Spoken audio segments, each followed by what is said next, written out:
Bonjour tout le monde, j'espère que mon intervention d'aujourd'hui vous trouve en bonne santé. Au nom de l'équipe 2, je me permets de vous présenter notre projet de session dont le thème est la gestion stratégique des risques dans les approvisionnements internationaux dans le contexte de la nouvelle normalité. La gestion des risques a toujours été très importante pour les entreprises, en particulier celles actives sur le marché international. L'augmentation des tensions entre les pays, les déplacements entre différentes régions du monde se sont considérablement accrus, le changement climatique, le développement et la vulgarisation du numérique et l'augmentation des inégalités sociales ont introduit de nouveaux risques pour les entreprises internationales. Le but de la présentation suivante est de présenter les principaux risques auxquels sont confrontées les entreprises canadiennes et québécoises opérant à l'international et de déterminer des stratégies pour réduire la vulnérabilité de leur chaîne d'approvisionnement. Dans la dernière partie, je présenterai des stratégies qui nous semblent applicables aux entreprises québécoises et canadiennes dans le contexte de la nouvelle normalité. Les entreprises se doivent d'analyser leurs opérations, leur environnement d'affaires et leur marché afin d'identifier les risques auxquels elles pourraient être confrontées et de mettre en place des mesures stratégiques pour pallier à ces derniers. Parce que toutes les entreprises sont ou seront confrontées un jour ou l'autre à des risques qui pourraient être graves et avoir des conséquences importantes sur leur activité. Il existe plusieurs approches afin d'établir une stratégie de gestion des risques, mais globalement, elles reposent sur l'identification des principales sources de risques, l'évaluation de leur probabilité et des conséquences, l'identification des mesures et des stratégies de contrôle et de gestion des risques, la mise en place des mesures et des stratégies. Il existe de nombreuses sources de risques. Dans le cadre de cette analyse, nous nous attarderons plus particulièrement aux risques sanitaires, géopolitiques, climatiques et aux cyber-risques qui, selon le Forum économique mondial, sont les principales sources de risques pour les entreprises en 2019. Parmi les sources de risques, les risques sanitaires sont ceux qui menacent le plus les entreprises et notre économie. Selon le gouvernement français, les risques sanitaires se réfèrent à des risques immédiats ou à long terme représentant une menace directe pour la santé des populations, nécessitant une réponse adaptée du système de la santé. La Covid-19, c'est une illustration parfaite des risques sanitaires. Elle a affecté l'ensemble des pays et a touché, en octobre 2020, plus de 42 millions de personnes selon le site de World Measure. Les secteurs industriels et économiques sont grandement affectés, particulièrement les entreprises qui s'approvisionnent à l'étranger, dont en Chine. La pandémie actuelle, la Covid-19, a de nombreuses conséquences économiques, dont la fermeture temporaire de plusieurs usines, boutiques, restaurants, entreprises de services, hausse du chômage, perte en heures de travail au deuxième trimestre de 2020 à l'ordre de 14% par rapport au dernier trimestre en 2019, et au Québec, il y a le PIB qui a baissé de 12,2% au deuxième trimestre de 2020. Il y a aussi la chute des exportations de 44,5% à rythme annualisé au deuxième trimestre et de 54,4% pour les importations. La réduction de la production et la fermeture temporaire de nombreuses entreprises ont des impacts majeurs sur les chaînes d'approvisionnement, et ce, à travers le monde. La Chine, premier pays touché, a dès le début de l'année fermé plusieurs entreprises de la région de Wuhan, ce qui a mené à une chute de la production industrielle chinoise, engendrant une baisse de l'exportation de produits industriels chinois de plus de 19,2% en janvier et février 2020. Ce sont des données qui ont été prises du Bureau national des statistiques de la République populaire de la Chine. Ceci a un impact aussi sur les réseaux de transport et de la logistique, et la fragilisation de la chaîne d'approvisionnement au niveau mondial qui a déclenché l'arrêt de plusieurs lignes de production. Le graphique suivant illustre l'impact de la Covid-19 sur la demande en transport maritime. On note, dès le début février, une baisse marquée d'escales de navires porte-conteneurs dans les ports à travers le monde. Cette baisse correspond à l'impact de la fermeture de plusieurs usines en Chine, réduisant ainsi l'offre de produits. On note également un deuxième creux correspondant à l'impact du confinement en Europe, en Amérique du Nord et dans plusieurs régions du monde, réduisant de façon importante la demande. Passons maintenant aux risques géopolitiques. Les risques géopolitiques sont depuis longtemps pris en compte par les entreprises œuvrant à l'étranger et celles qui envisagent s'internationaliser. Parmi ces risques géopolitiques, on trouve par exemple les tensions géopolitiques entre la Chine et les États-Unis qui ont eu des impacts négatifs sur l'économie mondiale.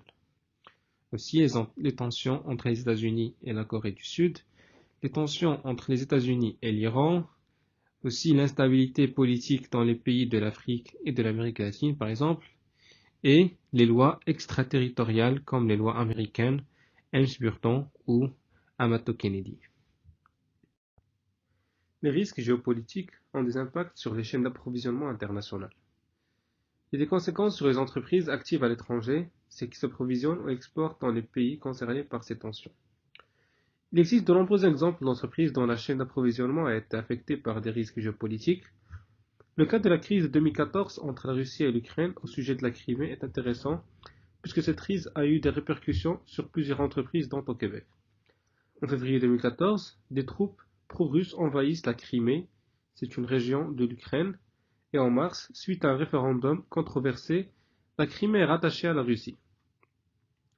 Le Canada, l'Union européenne, les États-Unis, l'Australie et la Norvège ne reconnaissent pas la légalité du référendum, imposent des sanctions à la Russie qui réplique avec la fermeture de ses frontières aux viandes, poissons, produits laitiers, fruits et légumes provenant de ces pays. Les phénomènes météorologiques extrêmes sont de plus en plus fréquents, et les changements climatiques qui s'opèrent actuellement devraient contribuer à accentuer la fréquence de ces événements. La hausse du niveau de la mer, la fréquence des ouragans, des tempêtes tropicales et des typhons, les inondations, les sécheresses et l'intensité des feux de forêt ne sont que des exemples de ces manifestations. Tous ces risques climatiques bouleversent des régions entières et entraînent des impacts importants sur les infrastructures et les activités économiques. À cet effet, les risques climatiques peuvent grandement perturber la chaîne logistique internationale des entreprises en affaiblissant ou anéantissant la capacité de production ou les infrastructures de transport d'une région. La cartographie suivante illustre les événements climatiques ayant causé des dégâts de plus d'1 milliard de dollars en 2020 aux États-Unis, comme par exemple les feux de forêt qui ont eu lieu en Californie. On parle aussi des intempéries qui ont eu lieu dans différentes régions des États-Unis, comme on peut le voir ici, etc. En 2011, en raison de la mousson, une inondation majeure s'est produite en Thaïlande. Les inondations ont gravement touché l'industrie automobile de Ford, Honda, Nissan, Toyota et Mitsubishi Motors, qui possédaient des usines en Thaïlande et qui ont été forcées d'arrêter la production. Le Canada importe chaque année pour 3 milliards de dollars de produits alimentaires de la Californie. C'est une information qu'on a prise de Radio-Canada. Par conséquent, la fréquence et la gravité des incendies de forêt en Californie ont continué d'augmenter, ce qui a eu un impact majeur sur l'approvisionnement alimentaire du Canada. Les périodes de sécheresse ou de faibles précipitations en été entraînent de faibles niveaux d'eau dans le Saint-Laurent et sur les grands lacs. En raison de la profondeur d'eau sur le Saint-Laurent, ces faibles niveaux limitent la quantité de marchandises pouvant être chargées à bord des navires empruntant cet axe. Tous ces événements climatiques ont entraîné des perturbations et des ruptures de la chaîne d'approvisionnement. Dans le cas des inondations ou des feux de forêt, les impacts sont souvent plus importants et de plus longue durée en raison des infrastructures fragilisées ou détruites qui doivent être remises en état.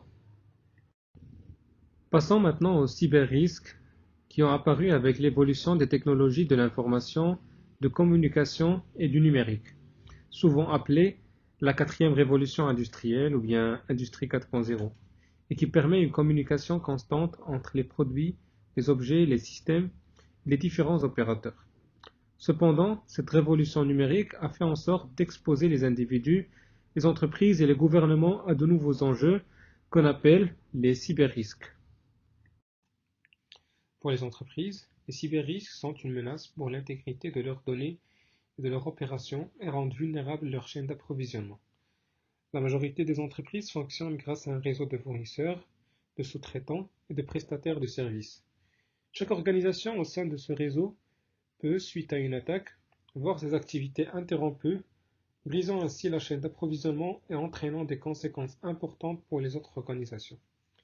Une étude publiée en 2020 par Deloitte et MAPI indique que sur une période de 12 mois, les opérations de 4 manufacturiers sur 10 auraient été affectées par une cyberattaque. 3 des plus grandes compagnies de transport maritime de marchandises containerisées, Maersk, COSCO et MSC, ont été victimes de cyberattaques en 3 ans. Le cas de Maersk en 2017 est probablement celui qui a été le plus médiatisé et celui qu'on va voir dans la prochaine diapositive. En juin 2017, Maersk était victime du virus informatique Petya. C'est un logiciel rançonneur qui a bloqué l'ensemble de son réseau informatique et qui a affecté du même coup ses opérations et celles de ses clients. En l'absence de son système informatique, l'entreprise a dû ralentir considérablement ses activités, voire même arrêter certaines opérations de chargement et de déchargement des navires. Considérant que l'entreprise transporte environ 25% de tous les conteneurs qui se sont arrêtés, privant les entreprises de leurs marchandises, là on parle de la chaîne logistique mondiale qui a été affectée. Après avoir identifié les principaux risques auxquels sont confrontées les chaînes d'approvisionnement internationales des entreprises, il est important de se pencher sur les stratégies de gestion des risques que les entreprises peuvent mettre en place afin de réduire leur vulnérabilité. Diverses mesures technologiques, logistiques, même sanitaires, peuvent être mises en place à cette fin. Cependant, nous nous attarderons uniquement aux stratégies d'affaires et approvisionnement dans le contexte de la nouvelle normalité décrite précédemment. Les principales stratégies de gestion des risques sont les stratégies de relocalisation et de la production, que sont le nearshoring et le reshoring, la diversification des approvisionnements et la gestion des inventaires. La perturbation de la chaîne d'approvisionnement internationale causée par la pandémie du Covid-19 et la crise économique mondiale qu'elle a causée ont amené de nombreux chefs d'entreprise à réfléchir à remettre en question leur stratégie commerciale et leur chaîne d'approvisionnement. Depuis longtemps, les pays en développement et émergents, y compris la Chine, sont devenus des lieux de sous-traitance internationale pour de nombreuses entreprises. En effet, les avantages qui incitaient les entreprises à faire des affaires à l'étranger ont disparu ces dernières années. Les augmentations de salaires dans les pays en développement où les entreprises sont passées à l'achat ont rendu cette approche moins attrayante. Il existe 2 stratégies similaires qui répondent à ce désir, le nearshoring et le reshoring, qu'on va voir dans les prochaines diapositives. Bruce Tackman présente le nearshoring comme une stratégie par laquelle une entreprise relocalise ses lieux de fabrication et de production vers un pays plus près d'où se situe l'entreprise. Le reshoring consiste à rapatrier les activités de production de l'entreprise dans le pays d'origine, que ce soit au sein de l'entreprise même ou en ayant recours à des sous-traitants locaux. Il s'agit en quelque sorte au retour à la production industrielle locale. En plus de répondre à certaines tendances et exigences actuelles de nombreuses entreprises, ces 2 stratégies contribuent également à réduire le risque de perturbation de la chaîne d'approvisionnement auquel de nombreuses entreprises ont été confrontées auparavant. Ainsi, tant le nearshoring que le reshoring permettent aux entreprises de rapprocher les centres de production de leur marché de consommation, notamment pour bénéficier de certains avantages. Les avantages inhérents aux 2 stratégies sont similaires, même si certains d'entre eux sont propres au reshoring. Le tableau suivant présente une comparaison des avantages du reshoring et du nearshoring. Commençons tout d'abord par le nearshoring. Ce dernier offre de nombreux avantages aux entreprises qui souhaitent réduire les risques associés à leur chaîne d'approvisionnement. Premièrement, en rapprochant la base de production de l'entreprise et de son marché. Les coûts de transport et l'empreinte environnementale associée aux activités de transport peuvent être réduits. Cette combinaison peut également accélérer la livraison, raccourcir le temps de réponse et offrir une plus grande efficacité et flexibilité lorsqu'il est nécessaire de répondre aux exigences des clients. En fait, la proximité peut favoriser une gestion plus efficace de la production et des stocks. Par conséquent, l'entreprise peut réduire ses stocks et ajuster sa production en fonction de la demande. Passons maintenant au reshoring. De façon générale, le reshoring offre les mêmes avantages que le nearshoring. Cependant, puisque la relocalisation se fait dans le pays d'origine, cette stratégie offre des avantages supplémentaires. De plus, certains avantages communs sont plus prononcés dans le cas du reshoring que du nearshoring pour cette même raison. Parmi les avantages spécifiques au reshoring, notons l'absence totale de barrières tarifaires et non tarifaires. La production étant faite sur le territoire national, seuls les intrants pourraient être assujettis aux tarifs douaniers, mais non les produits finis. L'absence de risque géopolitique est un avantage inhérent au reshoring. En ce qui concerne les risques légaux et ceux relatifs à la propriété intellectuelle, en opérant dans un même environnement juridique où la protection de la propriété intellectuelle est reconnue, il est clair que le reshoring procure un avantage supérieur comparativement au reshoring. Il en est de même pour la distance culturelle. Donc, le reshoring est encore ici généralement avantagé. Passons maintenant aux inconvénients du reshoring et nearshoring. La décision de délocaliser une partie ou la totalité de la production implique généralement un investissement majeur dans l'entreprise qui choisit cette option. De plus, comme j'avais mentionné précédemment, la délocalisation entraînera inévitablement des coûts de main-d'œuvre plus élevés. La délocalisation entraînera la perte d'expertise technique liée au processus de fabrication. De plus, trouver du personnel qualifié est également très difficile. Il est reconnu que dans les pays développés, l'industrie manufacturière n'est pas vraiment la chose la plus attractive pour les jeunes travailleurs. Le nearshoring présente plus ou moins les mêmes inconvénients que le reshoring, notamment en termes de gros investissements que les entreprises doivent réaliser afin de créer des unités de production et de nouveaux entrepôts. Cependant, le nearshoring présente certains inconvénients spécifiques. Il s'agit notamment des risques géopolitiques et juridiques persistant à des différences culturelles. Cependant, ces lacunes sont généralement moins importantes que dans le cas de l'offshoring. Mais, par rapport au reshoring, le principal inconvénient du nearshoring est que l'entreprise dépend toujours des chaînes d'approvisionnement externes. La diversification des approvisionnements, ou bien le multisourcing, est la possibilité pour les compagnies de choisir entre différentes sources d'approvisionnement.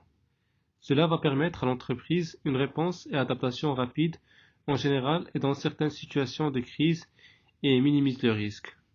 En gros, le multisourcing, il répond aux besoins des entreprises de ne pas mettre tous les risques dans le même panier. Passons maintenant aux avantages et les inconvénients du multisourcing. Parmi les avantages du multisourcing, c'est d'être préparé à faire face à des situations de crise pouvant résulter en une rupture de la chaîne d'approvisionnement. De plus, cela permet aussi une diversification des fournisseurs qui aide l'entreprise à avoir une stratégie plus flexible et rapide. La diversification des fournisseurs permet aussi d'introduire un aspect de compétitivité entre les fournisseurs, ce qui pourrait mener à une certaine forme de guerre de prix au profit de l'acheteur. En gros, le multisourcing apporte donc de la flexibilité à l'entreprise en ce qui concerne sa chaîne d'approvisionnement. Parmi les inconvénients du multisourcing, même si ça a plusieurs avantages, le plus important est lié au prix. Même si j'ai mentionné tout à l'heure que la diversification des sources d'approvisionnement puisse entraîner une certaine guerre de prix, il est aussi possible qu'en divisant ces approvisionnements parmi deux ou plusieurs fournisseurs, les entreprises perdent les bénéfices liés aux économies d'échelle que leur procurait l'exclusivité. Il est donc important pour les entreprises de bien connaître en détail et de maîtriser leur réseau de fournisseurs afin d'être en mesure, en cas de rupture de la chaîne d'approvisionnement, d'évaluer les impacts et de réagir rapidement, notamment en augmentant ces approvisionnements en provenance d'une autre source. La stratégie de la gestion de la répartition des inventaires est une stratégie qui permet de faire une gestion sélective des inventaires en fonction d'une certaine classification. Cette classification se fait selon la valeur, la fréquence d'utilisation ou encore selon la difficulté d'obtention du produit. Pour les inventaires de produits finis, les articles doivent être classés en fonction de leur contribution au chiffre d'affaires de l'entreprise. Pour les produits d'utilisation fréquente, il est essentiel de conserver un inventaire suffisant afin de permettre à l'entreprise de faire face à une rupture de sa chaîne d'approvisionnement. Le niveau d'inventaire doit être déterminé en fonction de la fréquence normale d'approvisionnement, du nombre de fournisseurs et de la disponibilité de fournisseurs alternatifs en cas de problème d'approvisionnement. En ce qui concerne la difficulté d'obtention du produit, il est clair que les niveaux des inventaires devront être établis en conséquence. Passons maintenant aux avantages et inconvénients de la stratégie de répartition des inventaires. Le but ultime de cette stratégie est de veiller à ce que les inventaires soient suffisants pour poursuivre les opérations de l'entreprise, sans toutefois être trop élevés et ainsi affecter les liquidités de l'entreprise et imposer des coûts injustifiés. Une gestion efficace des inventaires permet, dans des conditions normales, de réduire les risques de pénurie, même lorsque la demande augmente en raison d'une demande accrue. Cependant, cette mesure a également des inconvénients, comme les coûts d'inventaire et d'entreposage. Ces coûts sont nombreux et variés. Coût des produits, espace d'entreposage, gestion accrue, personnel supplémentaire, assurance, etc. Plus les inventaires sont élevés, plus ces coûts augmentent. Passons maintenant aux stratégies pour le Québec et le Canada. Commençons par le reshoring. Selon Harry Moser, le principal objectif du reshoring est de rapatrier ces emplois manufacturiers dans leur pays d'origine et ainsi de réduire le taux de chômage local. Or, au Québec, le taux de chômage était de 4,5% en février 2020 et 5,6% au Canada. Il est clair que la situation a changé avec la pandémie du Covid-19, mais un retour à la normale est prévu à court et moyen terme. Lorsque le confinement sera derrière nous et que les commerces et les entreprises auront retrouvé un certain rythme. Avec la performance qu'affichait le Québec en février, la province se trouvait alors dans un contexte de plein emploi et faisait même face à une pénurie de main-d'œuvre depuis quelques années. Dans ce contexte, si l'entreprise qui désire recourir au reshoring n'est pas certaine de pouvoir compter sur la main-d'œuvre qualifiée nécessaire, opter pour une telle stratégie est très risqué. Néanmoins, le Québec et le Canada peuvent en partie tirer profit du reshoring dans certains secteurs, en raison notamment de faiblesse du dollar canadien au niveau d'industrialisation, abondance des ressources et main-d'œuvre qualifiée. S'il est vrai que le reshoring peut permettre aux entreprises de réduire la vulnérabilité de leur chaîne d'approvisionnement face aux risques sanitaires, climatiques, géopolitiques et autres, il ne s'agit pas d'une solution universelle pouvant être appliquée par toutes les organisations aux entreprises et les secteurs industriels. Pour le nearshoring, Harry Moser mentionne que les entreprises québécoises auraient tout intérêt à travailler en collaboration avec les entreprises américaines et mexicaines afin de ramener en territoire nord-américain la production présentement faite en Chine. Néanmoins, le Québec et le Canada devront identifier les secteurs industriels névralgiques pour lesquels le reshoring est jugé indispensable pour assurer une autosuffisance et éviter les impacts majeurs que peut entraîner une rupture de la chaîne d'approvisionnement. Pour la diversification et l'approvisionnement, il est plus facilement envisageable que le reshoring ou le nearshoring, spécialement à court terme. Il y a aussi la possibilité de conserver une production étrangère pour le marché extérieur et favoriser le reshoring ou le nearshoring pour les marchés locaux. Pour sa part, la gestion de la répartition des inventaires est évidemment la stratégie la moins coûteuse en termes d'investissement, mais peut entraîner des frais d'opération plus importants tels que mentionné précédemment. Il s'agit aussi de la stratégie qu'il est possible d'envisager implantée à court terme. Il nous apparaît clair que la solution n'est pas unique, mais réside dans une combinaison de stratégies adaptées à la réalité de chacune des entreprises. Le contexte des affaires internationales est en constante évolution, entraînant l'apparition de nouveaux risques inhérents au commerce international. Les tensions entre la Chine et les États-Unis, les événements comme la Covid-19, les feux de forêt en Californie ou les cyberattaques qui ont attaqué les grands transporteurs maritimes, comme le cas de Maersk qu'on a vu tout à l'heure, ne sont que des exemples de ces nouveaux risques. Les stratégies de nearshoring et de reshoring, apparues suite à un certain constat d'échec, de délocalisation de la production, au changement de certains paramètres de contexte d'affaires à l'étranger, sont perçues comme des stratégies intéressantes afin de réduire les risques de rupture de la chaîne d'approvisionnement dans le contexte de la nouvelle normalité. Il en est de même pour le multisourcing et l'implantation d'une gestion de la répartition des inventaires. En plus d'assurer une grande sécurité d'approvisionnement, ces stratégies apportent la rapidité, la flexibilité et la réactivité à l'entreprise et à sa chaîne. Peu importe la stratégie à envisager, elle doit être bien évaluée. La nouvelle normalité est une preuve que le monde est en constante évolution et que les entreprises et leurs chaînes d'approvisionnement doivent s'y adapter, et ce, jusqu'au prochain changement.